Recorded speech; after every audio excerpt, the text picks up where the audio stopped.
Well, hello students, welcome to class number 5. Today we're going to talk about the production of speech sounds. So we're going to focus on 3 different elements. That is, we're going to talk about the articulators above the larynx. Then we're going to see the vowels, short and long, and their production, how they are produced, how the tongue moves to produce the sounds, and some other things. Okay? So this video is going to be divided in 2 different parts. One, to devote our times for the articulator and the vocal tract. And the second part will focus on vowels and their production. So follow your class file, your class PDF to know in which moment you have to change from one topic to the other. Okay, because vowels and their production is part of Unit 2. So this is the first part. In the second part, you will find the second part of the class, okay, in the second part of the video. Okay. Well, let's start with our first topic, that is all the articulators above the larynx.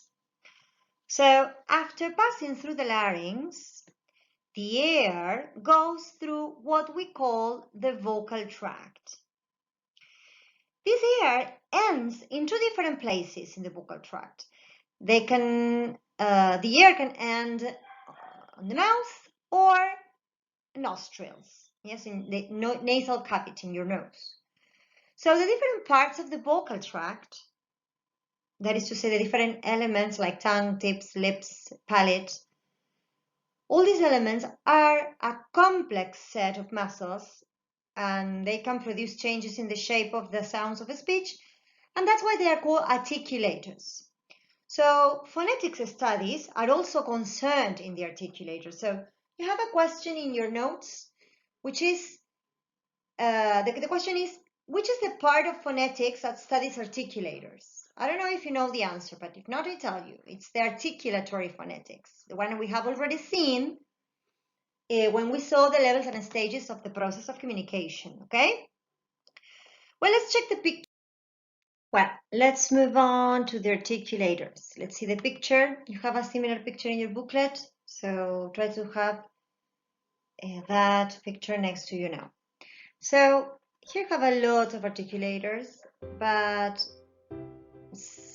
only some of them are related to the production of sounds, but we need the ones that are above the larynx, okay? So I'm going to focus on some of them, not all of them, but you have the rest in your bibliography. I can give you some kind of tips of the different ones, but I will focus on the main ones. So let's start by the pharynx, okay? Let's see, pharynx here, number 12. So the pharynx is a tube that begins above the larynx, and it is, and at its top end, it is divided into 2. One part being the back of the mouth, and the other is the beginning of the way through the nasal cavity. Here, the nasal cavity, which is some kind of cave, ends in the nostrils. The air comes here, and it is useful to produce nasal sounds as okay? But the pharynx ends in these 2 different places, okay? So it is very important because according to the production, according to the sound we are going to produce, the air is going to go through the nasal cavity or through the mouth, okay, the oral cavity too. You see here 11, oral cavity, okay?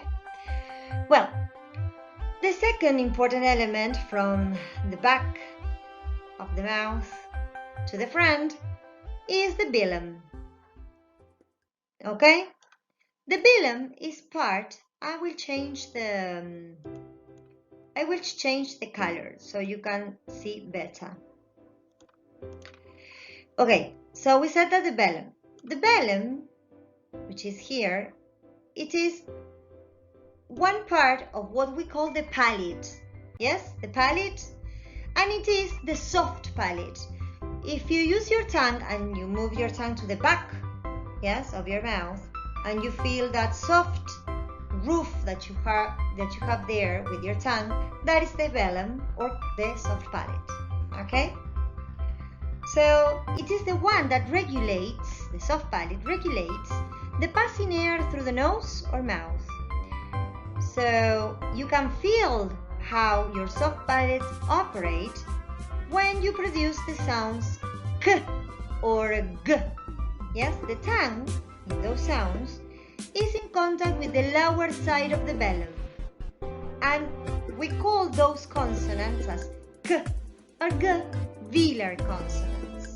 Okay, so try to produce concentrate on your tongue and try to move it to the back.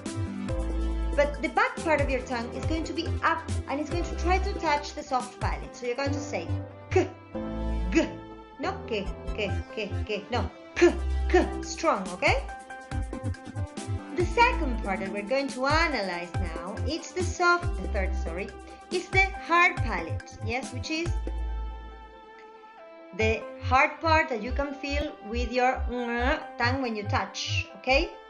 The hard palate is also called the roof of the mouth, yes? And it's, in this place, the tongue is in permanent contact, okay, inside the mouth.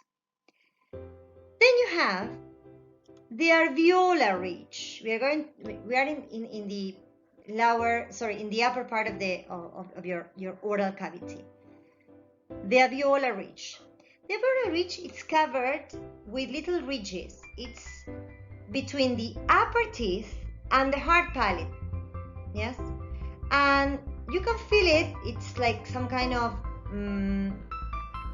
it has ridges, so it's not soft. It is at the beginning of the hard palate, and it is behind the upper teeth. Yes, the upper teeth. Here you have the upper teeth here. Okay, so then sounds that can be produced with this alveolar ridge, with this part, it is very important because the alveolar ridge is going to give the name to these sounds, so you must learn, are the sounds called alveolar, and they are the ones like t or d, okay? T. Sorry, I'm not so good with the mouse. T or d, okay? These sounds are alveolar because they are produced with the tip of the tongue or with the front of the tongue, with the blade of the tongue touching the alveolar ridge. So you can say t, d, no t, d, t, d, no, t, d. So you say, for example, tomato, tomato, tomato, okay? Dennis, Dennis, not tomato or Dennis, it's tomato and Dennis. That's a sound that should be produced with your tongue touching the alveolar ridge or in contact with the alveolar ridge, okay? The other articulator, which is important, and it is here divided in different sections, is the tongue, okay? The tongue here is divided into 4 parts, okay? 4 different parts. Let's change the color. So, the tongue is divided into 4 different parts, like this. Here, you can have it. It is number 8 to number 10. You have the tip of the tongue, I have it in the tip of my tongue, en la puntita de la lengua. 9, which is the blade, and then you have the front, the front, and then you have the back of the mouth, so the back of the tongue. So it's like tip, blade, front, back, okay? It's important the movement and shape of the tongue, and it is important for the production of vowel. You're going to see now that the production of vowels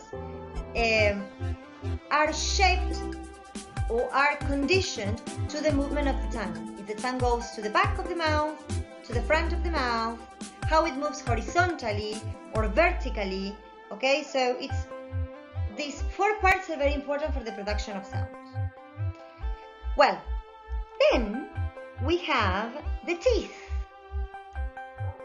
Yes? Teeth, upper and lower, you have here upper and lower teeth, they're important because the tongue is in contact with them, or with the upper side of the teeth, for many speech sounds. The ones made with the tongue touching the front teeth, touching the teeth, both lower and upper, are called dental sounds, as the, for example. Yes, they are called dental because you use your tongue touching your teeth, okay? Then we have the lips, and you're going to say, why on earth the lips are important? Well, the lips are important, upper and lower lips. Why? Because pressed together for the sounds, for example, P and B, yes, in contact with the teeth in or V, yes, the lips, okay, the lips, I'm talking about the lips. The lips are together, pressed together as in P and B. You have there bilabial sound. If you have, for example, the teeth in contact with your lips, yes, like in or V, in which your upper teeth are in contact with your lower lips, yes, the air is distributed differently, and they define the sounds, in this case, and V, labiodental. They are labiodental. You use your teeth, upper teeth, and your lower lip to make labiodental sounds. Yes? Well, of course, the rest of the articulators are important. Yes? You know, I already told you about the nasal cavity. The nasal cavity is important for nasal sounds. When the air goes through the nasal cavity, the nasal sounds as m or n are produced. If you put your hand in front of your nose, you're going to see that the air goes through your nostrils. Yes.